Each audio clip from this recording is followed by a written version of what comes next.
Hello, hi, வணக்கம் உறவுகளே. எப்படி இருக்கீங்க? எல்லாரும் நல்லா இருக்கீங்களா? நான் ரொம்ப நல்லா இருக்கேங்க. அதாவது இப்போ நைட்டு மணி 11:30 மணி ஆயிடுச்சு. என்னன்னா, இன்னைக்கு நியூ இயர் செலிப்ரேஷன் தாங்க. நைட் நைட்லேருந்து காலையில் வரையும் என்னென்ன பண்ண போகிறோம் அப்படின்ற வீடியோ தான். எல்லோருக்குமே ஹாப்பி நியூ இயர்ங்க. ரொம்ப சந்தோஷமாக இந்த வருஷத்தை நம்ம எல்லாரும் சேர்ந்து வரவேற்போம்.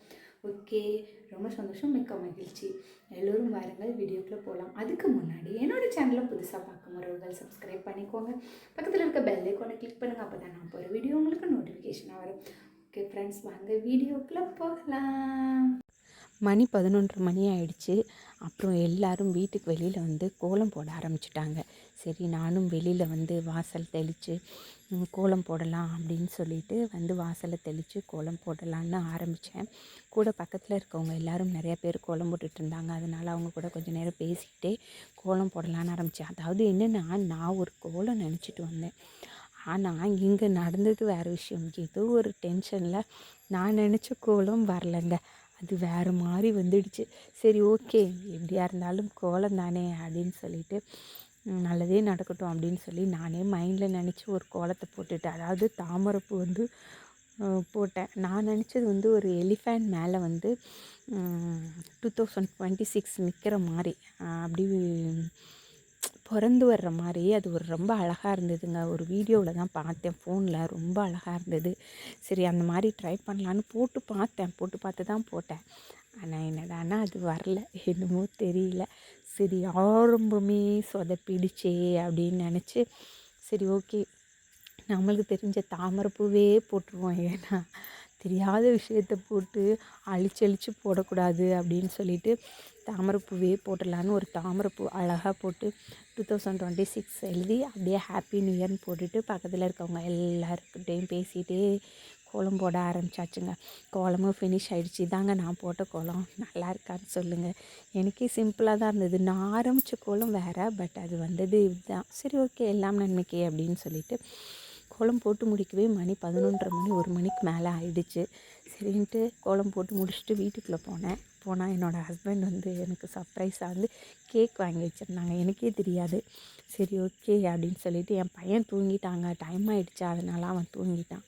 அதனால் நானும் அவரும் கேக்கை வெட்டி சாப்பிட்டுட்டு படுத்தாச்சுங்க. நான் தூங்கையில் மணி ஒரு 3 மணி இருக்கும்னு நினைக்கிறேன். 3 மணிக்கு மேலே ஆயிடுச்சு. எனக்கு அந்த வேறு கேக்கெலாம் பிடிக்காது. எனக்கு நார்மலாக இந்த கேக்கு தான் பிடிக்கும். அதோட அங்கே வந்து இல்லை போல், முன்கூட்டியே சொன்னால் தான் தருவாங்க. ஏன்னா எங்கள் ஊர் கிராமம் தானே, அதனால் இதுதான் இருந்ததுன்னு வாங்கிட்டு வந்தாங்க. ஓகே, ரொம்ப சந்தோஷம். கேக் வாங்கிட்டு வந்ததே எனக்கு தெரியாது, வாங்கிட்டு வந்ததுலேயே ரொம்ப சந்தோஷம் அப்படின்னு சொல்லி ஹாப்பியாக கேக் வெட்டி 2 பேரும் சாப்பிட்டுட்டு, அவருக்கும் நானும் சாப்பிட்டுட்டு படுத்தாச்சுங்க. நல்லபடியாக வந்து அன்றைக்கி ரொம்ப சூப்பராகவே போச்சு. அப்புறம் காலையில் எழுந்திரிச்சு டிஃபன் செஞ்சு சாப்பிட்டுட்டு கோயிலுக்கு போகலான்னு கோயிலில் போயிட்டு சாமி கும்பிட்டுட்டு அப்படியே கொஞ்சம் திங்ஸ் எல்லாம் வாங்கணும், அதெல்லாம் வாங்கிட்டு வரலான்னு சொல்லிட்டு கிளம்பியாச்சு. வாங்க போகலாம்.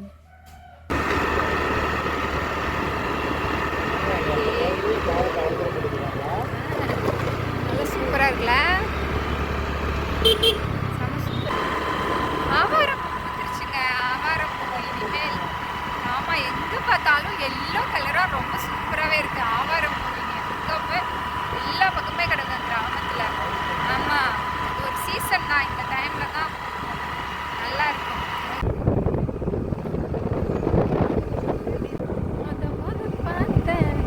போகிற வழியில் இந்த இலந்த மரத்தை பார்த்தோன்னே எனக்கு சின்ன வயசு ஞாபகம் வந்துருச்சுங்க.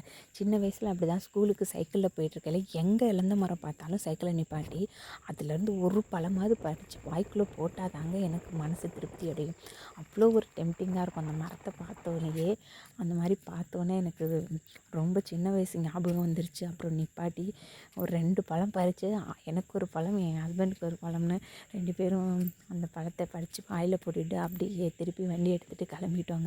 அதாவது நாங்கள் இருக்கிறது கிராமன்றதுனால நம்ம எங்கே போனாலும் எங்களுக்கு இந்த பக்கம் அவ்வளோ க்ரீன்ஸாக இருக்குங்க. ஏன்னா போகிறதே தெரியாது, அவ்வளோ சூப்பராக இருக்கும்.